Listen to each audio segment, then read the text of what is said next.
Leitura comentada do livro Um Curso em Milagres, comigo, Luciana. Capítulo 10. Os ídolos da doença. Seção 5. A negação de Deus.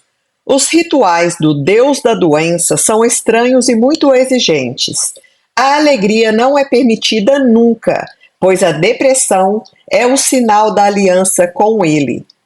Depressão significa que abandonou a Deus. Muitos têm medo de blasfêmia. Blasfêmia é um insulto a alguma divindade, no caso, né? Mas não compreendem o que isso significa. Não reconhecem que negar a Deus é negar a sua própria identidade. E, nesse sentido, o salário do pecado é a morte. O sentido é muito literal. A negação da vida percebe o seu oposto, assim como todas as formas de negação substituem o que é pelo que não é. Então, quando a gente nega a Deus, nós estamos literalmente negando a própria vida e a nossa identidade, que é essa imagem e semelhança de Deus.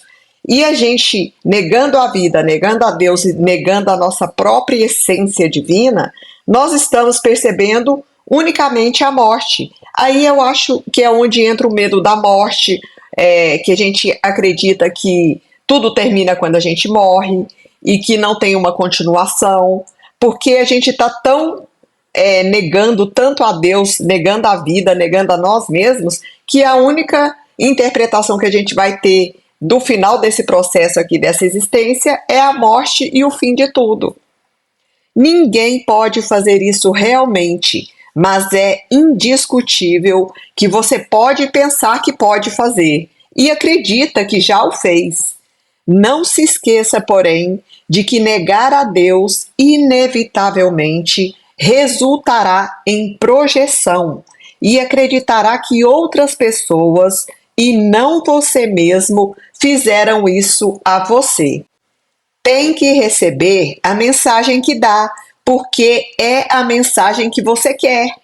Pode acreditar que julga os teus irmãos pelas mensagens que eles te dão, mas você os tem julgado pela mensagem que você dá a eles.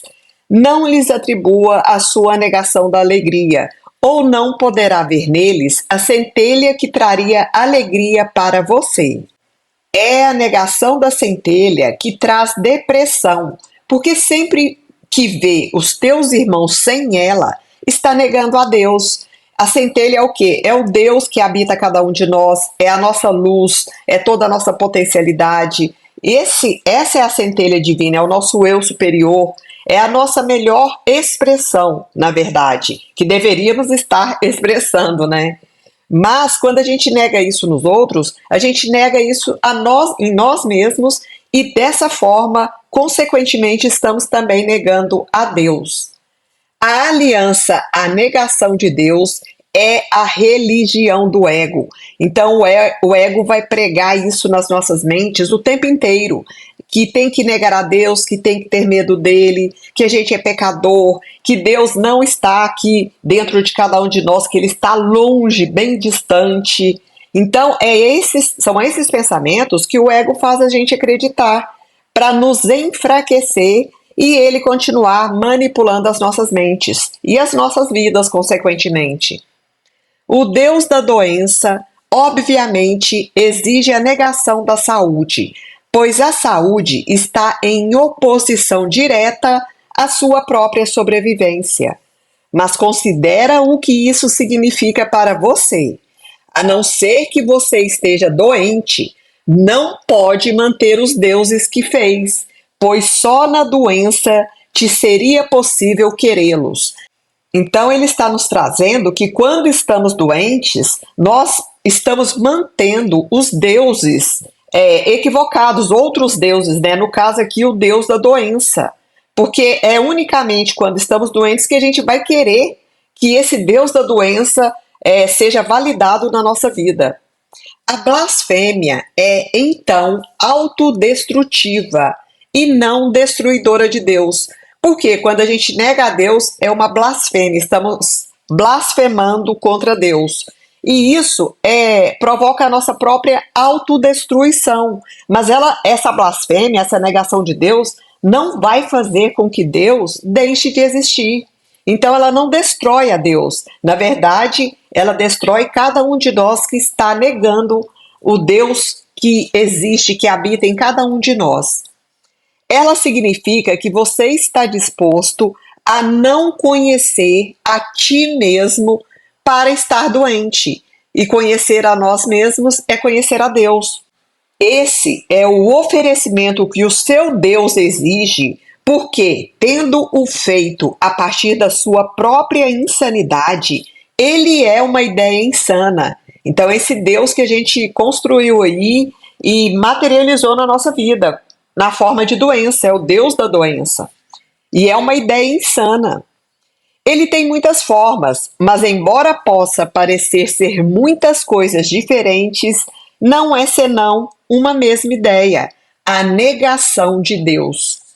A doença e a morte parecem entrar na mente do Filho de Deus contra a sua vontade. A gente pensa, né, que a doença é algo que a gente não queria e a morte também. Parecem estar e entrar na nossa mente contra a nossa vontade. Mas, na verdade, anteriormente a isso, nós estamos negando a Deus, atacando Deus indiretamente. O ataque a Deus fez com que o seu filho pensasse que era órfão de pai e, na sua depressão, fez o Deus da depressão. Essa foi a sua alternativa para a alegria, pois não queria aceitar o fato de que, embora fosse um criador, tinha sido criado. No entanto, o filho é impotente sem o pai, que é a sua única ajuda. E essa única ajuda é Deus, é o nosso pai, o nosso criador. Eu disse anteriormente que por você mesmo nada pode fazer, mas você não é de ti mesmo. Se fosse, o que fez seria verdadeiro e nunca poderia escapar disso. Mas como você não fez a ti mesmo, não precisa se preocupar com nada. Os teus deuses não são nada, porque o teu pai não os criou. Isso aqui eu entendo que vai muito na direção de o quanto a gente acredita nisso, né? Porque ele fala aqui que os nossos deuses não são nada, são ilusões. Então, na verdade, a gente nem deveria se preocupar com isso. Mas enquanto eu acreditar que isso é real, isso vai se apresentar na minha vida o tempo inteiro. No caso aqui, ele está trazendo o Deus da depressão. Olha só que coisa que a gente tem que começar a olhar para isso também. O Deus da doença, o Deus da depressão. São vários deuses que a gente sai criando em cima dos nossos medos, das nossas culpas, das nossas mágoas, e a gente vai sofrendo sem saber que a gente mesmo criou esse transtorno todo na nossa própria vida. Você não pode fazer criadores que não sejam como seu criador, assim como ele também não poderia ter criado um filho que não fosse como ele. Então, está trazendo de novo esse entendimento de que nós fomos criados como Deus. Então, nós temos o mesmo poder de criar do nosso Pai, do nosso Criador. Se criar é compartilhar, a criação não pode criar o que não é como ela. Ela só pode compartilhar o que é. A depressão é isolamento e, portanto, não poderia ter sido criada. Filho de Deus, você não pecou, mas tem estado muito equivocado. Olha que lindo, ele está falando que a gente nunca pecou. Se a gente acredita realmente nisso, né? Mas se a gente acreditar que somos pecadores, a gente vai sair sofrendo por essa vida do começo ao fim. Vai morrer sofrendo. No entanto, isso pode ser corrigido e Deus te ajudará sabendo que não poderia pecar contra ele. Você o negou a Deus, né? Porque o amou, sabendo que se reconhecesse o seu amor por ele, não poderia negá-lo. A sua negação de Deus, portanto, significa que você o ama e tem conhecimento de que Ele te ama. Ou seja, no nosso íntimo, o nosso eu superior, a nossa essência divina, o nosso espírito, a nossa divindade, a gente sabe que ama e reconhece Deus em nós e existente em todos os aspectos da criação. O nosso eu humano, que é o ego, é que não entende isso, não concorda, não sabe disso, mas o nosso ser espiritual tem absoluta certeza disso, pois ele vive através do amor de Deus. Lembre-se de que o que você nega tem que ter em algum momento conhecido. Então, se a gente está negando a Deus ou negando algum aspecto da criação divina, em algum momento da nossa existência, e eu vou trazer aqui agora um momento muito mais longínquo, né? Não dessa vida, nós já temos que ter conhecido a Deus para poder negá-lo, senão não teria como negar. É isso que ele está falando aqui, ó. Lembre-se de que o que você nega tem que ter em algum momento conhecido. E se aceita a negação, pode aceitar o seu desfazer. Olha que lindo, tudo tem solução. A gente errou sim nesse entendimento, mas estamos aqui para errar e para aprender com os erros. Não somos pecadores. Então, quando se a gente aceita essa negação, a gente pode também aceitar o desfazer dessa negação e começar a olhar para esse aspecto do nosso ser mais elevado, da nossa espiritualidade. O seu pai não te negou. Ele não se vinga, mas te chama para retornar. Quando pensa que ele não respondeu ao teu chamado, e na verdade você é que não respondeu ao chamado dele. Ele chama por você de toda parte da filiação, devido ao amor do pai por seu filho. Olha que interessante, Deus chama por cada um de nós de toda parte da filiação. Então, tudo o que chega até nós, na nossa experiência de vida aqui, está tentando nos acordar, nos fazer relembrar do Pai, do nosso Criador. Então, por isso que a gente não pode brigar com a vida, que o caminho mais elevado é aceitar aquilo que está chegando, tentar entender qual a lição e o aprendizado e depois deixar aquilo ir, sem brigar com a vida, sem revoltar, sem achar culpados, nada disso, porque tudo está falando sobre nós, tudo que nos cerca está falando sobre a gente.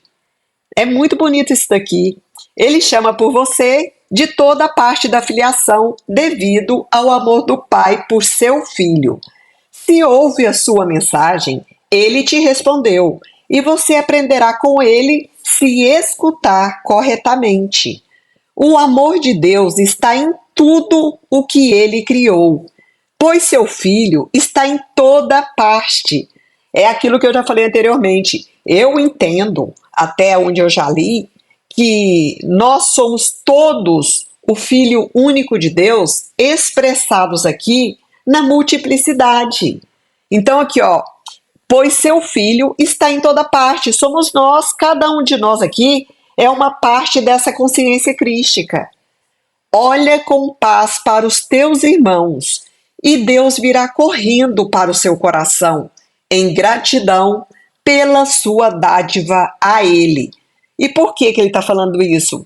Porque Deus é grato por nós reconhecermos todos os aspectos da criação dele que chegam até nós.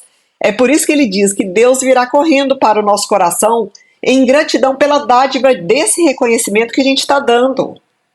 Não procure a cura no Deus da doença, mas só no Deus do amor, pois a cura é reconhecê-lo, é reconhecer o Deus do amor, essa criação manifestada aqui.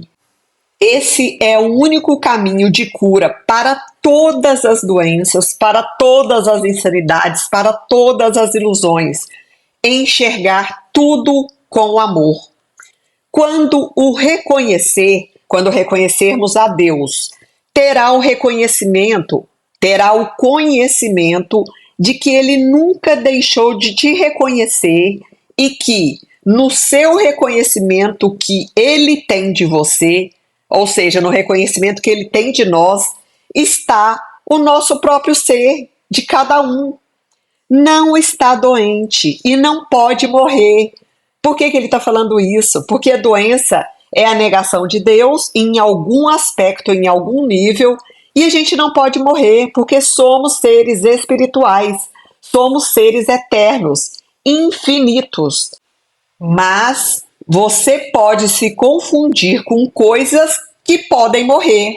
Aí, olha só que interessante que ele trouxe agora. A gente pode se confundir com o corpo físico. E o corpo físico ele pode morrer, porque ele tem um tempo aqui de manifestação. Tanto que a gente nasce ali um bebezinho, depois se torna uma criança, um adolescente, um adulto, envelhece. Então esse corpo físico, ele tem um tempo sim de existência aqui nessa vida. E se a gente se identificar, achar que a gente é isso que está mostrando aqui no corpo físico, aí sim a gente pode morrer. Caso contrário, quando eu entendo que isso aqui é um veículo de manifestação do meu espírito para que eu aprenda a amar mais, para que eu reconheça o amor de Deus em tudo, aí eu acredito que estaremos fazendo a vontade do nosso Criador. E ele continua aqui, ó. Vou retomar um pouquinho a frase anterior. Você pode se confundir com coisas que podem morrer, mas lembre-se, porém, de que isso é blasfêmia, pois isso significa que está olhando sem amor para Deus e para a sua criação, da qual ele não pode ser separado. Nossa, gente, isso é muito profundo, muito interessante, muito. Só o eterno pode ser amado, pois o amor não morre. O que é de Deus é dele para sempre, e você é de Deus. Iria ele permitir que ele próprio sofresse? Olha que questão interessante, trazendo como se nós realmente fôssemos deuses, a parte de Deus, o Deus manifestado, né? Porque ele pergunta aqui, ó, iria ele permitir que ele próprio sofresse? E iria ele oferecer ao filho qualquer coisa que não fosse aceitável para ele? Se aceitar a você mesmo tal como Deus te criou, será incapaz de sofrer. Eu vou repetir essa frase. Se você aceitar a ti mesmo tal como Deus te criou, será incapaz de sofrer. Entretanto, para isso tem que reconhecê-lo como seu Criador.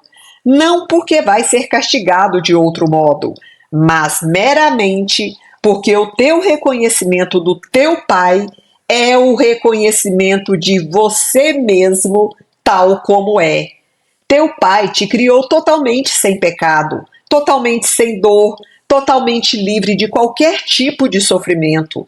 Se você o nega, traz pecado, dor e sofrimento à sua própria mente, devido ao poder que ele deu a ela. No caso aqui, devido ao poder que Deus deu à nossa mente, que é de criar. Então, se eu nego Deus, eu nego a existência dele, eu vou trazer pecado, o entendimento de pecado para minha vida, vou trazer a dor e o sofrimento para minha própria mente, porque ela vai criar isso, ela vai trazer situações que me confirmam isso, relacionamentos que me confirmam essas distorções aqui, e assim, a vida vai me trazer as testemunhas para isso que eu acreditar, porque a minha mente vai manifestar exatamente isso, porque ela tem o mesmo poder de criar da mente de Deus. A tua mente, olha só, gente, a tua mente é capaz de criar mundos, mas também pode negar o que cria, porque é livre. A nossa mente pode criar mundos, mundos inteiros. Então a gente vai atrair até as situações que a gente acredita que a política é complicada no mundo todo. Aí eu acredito nisso. É isso que vai ser apresentado na minha vida. Eu vou olhar nas reportagens, nas notícias e vou ver exatamente isso. Se eu acho que todo homem trai, por exemplo, é uma outra crença, né? Aí é isso que eu vou ver nas notícias, que eu acompanhar, nas pessoas que chegar comigo para conversar, porque a nossa mente é capaz de criar mundos, mas também tem o mesmo poder de negar o que cria, porque é livre. Então criou equivocadamente, se perdoa chama o auxílio do Espírito Santo, entrega para ele e se libera da culpa. Não entra na culpa. A gente é livre. Você não se dá conta do quanto tem negado a você mesmo e do quanto Deus, em seu amor, queria que não fosse assim. No entanto, ele não quer interferir contigo, pois não conheceria o seu filho se esse não fosse livre. Outra vez aqui trazendo esse entendimento do livre-arbítrio. Deus não vai interferir nas nossas escolhas. Então, se a gente escolher acreditar em negar a Ele e em acreditar nessas ilusões, é isso sim que a gente vai vivenciar. Prestem atenção nessa frase agora. Interferir com você seria o mesmo que atacar a si mesmo. E Deus não é insano. Então, se ele interferisse nas nossas escolhas, ele estaria atacando ele mesmo. Mas Deus não é louco, não é insano. Insanos somos nós que nem acreditamos que realmente temos esse poder imenso de criar. Quando nega a Deus, você está insano. Você iria querer que ele compartilhasse a sua insanidade? Agora está perguntando se a gente iria querer que Deus compartilhasse e concordasse com as nossas teorias, com as nossas crenças insanas? Deus nunca deixará de amar o seu filho, e o seu filho nunca deixará de amá-lo. Essa foi a condição da criação do seu filho, fixada para sempre na mente de Deus. Conhecer isso é sanidade. Conhecer isso é a verdade, gente, é clareza, é sanidade e não insanidade. Negar isso é insanidade. Deus se deu a você na sua criação e as suas dádivas são eternas. Você se negaria a Ele? É outra pergunta. A partir das tuas dádivas a Ele, o reino será devolvido ao seu filho. Seu filho, que somos nós, excluiu-se da sua dádiva, da dádiva de Deus, recusando-se a aceitar o que tinha sido criado para ele e o que ele tinha criado em nome de seu pai. O céu espera pelo seu retorno, pois foi criado como a morada do Filho de Deus. Você não está em casa, em nenhum outro lugar, nem em nenhuma outra condição. Então, o nosso estado, nosso lar é o nosso estado de consciência chamado céu. Então, enquanto a gente estiver vivenciando aspectos de sofrimento aqui na vida, nós não estamos no céu criado por Deus para nós aqui nesse plano terreno. Não negue a ti mesmo a alegria que foi criada para você em troca da miséria que você fez para você mesmo, que é essa vida de sofrimento aqui que o ego faz a gente acreditar. Deus te deu os meios para desfazer o que você fez. Escuta e aprenderá como lembrar o que você é. Se Deus conhece suas crianças totalmente sem pecado, é blasfêmia percebê-las como culpadas. É mais uma vez negar a Deus. Quando eu percebo qualquer irmão ou a mim mesmo como culpado, como pecador, estou negando a Deus, estou blasfemando. Se Deus conhece suas crianças totalmente sem dor, é blasfêmia perceber sofrimento em qualquer lugar. Se Deus conhece suas crianças totalmente alegres, é blasfêmia sentir depressão. Então, mesmo esse estado depressivo é uma forma de blasfêmia contra Deus, de negação dele. Olha só, gente, que coisa interessante. Todas essas ilusões e as muitas outras formas que a blasfêmia pode tomar são recusas de aceitar a criação tal como ela é. Se Deus criou seu filho perfeito, é assim que tem que aprender a vê-lo, para aprender sobre a sua realidade. E, como parte da filiação, é assim que tem que ver a você mesmo para aprender a sua perfeição. Não perceba nada do que Deus não criou ou o estará negando. Estaremos negando a Deus.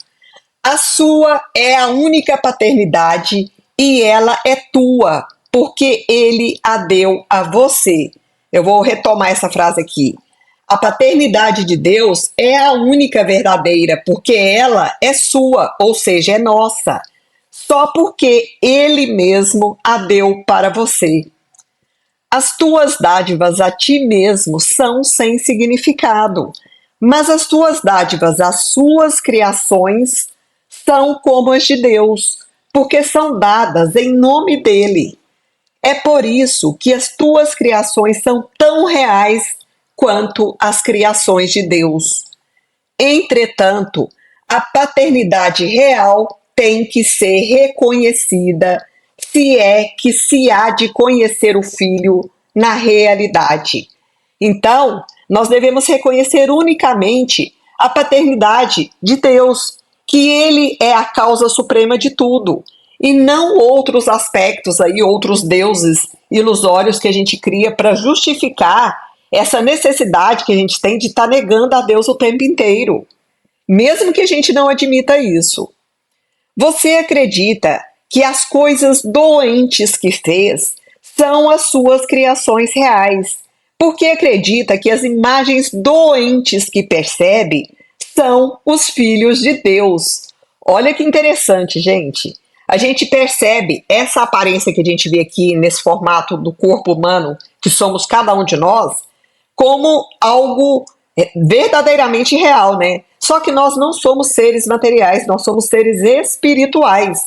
Então ele está falando aqui que quando a gente está distorcendo muitas coisas, a gente acredita que as coisas doentes que a gente fez são criações nossas. Só que não são. São criações do ego. O ego, sim, é essa personalidade distorcida que faz a gente acreditar que é o corpo físico, que Deus não existe, que ele está longe, distante, que é impossível alcançar a perfeição. A imperfeição é dessa nossa parte humana. A perfeição é de Deus. Então ele traz isso aqui que a gente deveria reconhecer a paternidade unicamente de Deus. Só se aceitar a paternidade de Deus é que terá qualquer coisa, porque a paternidade dele te deu tudo. É por isso que negá-lo é negar a ti mesmo. A arrogância é a negação do amor, porque o amor compartilha e a arrogância recusa. Enquanto ambos te parecerem desejáveis, o conceito de escolha, que não é de Deus, permanecerá com você. Embora isso não seja verdadeiro na eternidade, é verdadeiro no tempo, de tal modo que, enquanto o tempo durar na sua mente, haverá escolhas. Então a gente continua tendo o livre-arbítrio aqui e decidindo, escolhendo naquilo que a gente quer acreditar. O próprio tempo é a sua escolha, porque a gente acredita que é um ser humano unicamente de carne e osso. Então a gente está aqui meio que literalmente aprisionado nesse contínuo chamado espaço-tempo. Se quer se lembrar da eternidade, é preciso que olhe só para o que é eterno. Se te permitir ficar preocupado com aquilo que é temporal, está vivendo no tempo. Como sempre, a sua escolha é determinada pelo que você valoriza. O tempo e a eternidade não podem ser ambos reais, porque contradizem um ao outro. Então só um é real e só a eternidade é real. O tempo não é real. Ele é um local aqui que a gente está aqui para descobrir quem é, para manifestar o nosso melhor, para que a gente possa voltar para o nosso espaço ilimitado, que é a eternidade. Mas a gente continua construindo aqui, só que num outro nível consciencial. Se aceitar como real só o que é intemporal, ou seja, o que é eterno, começará a compreender a eternidade e a fazer com que ela seja sua. É lindo. Fim da leitura do livro-texto.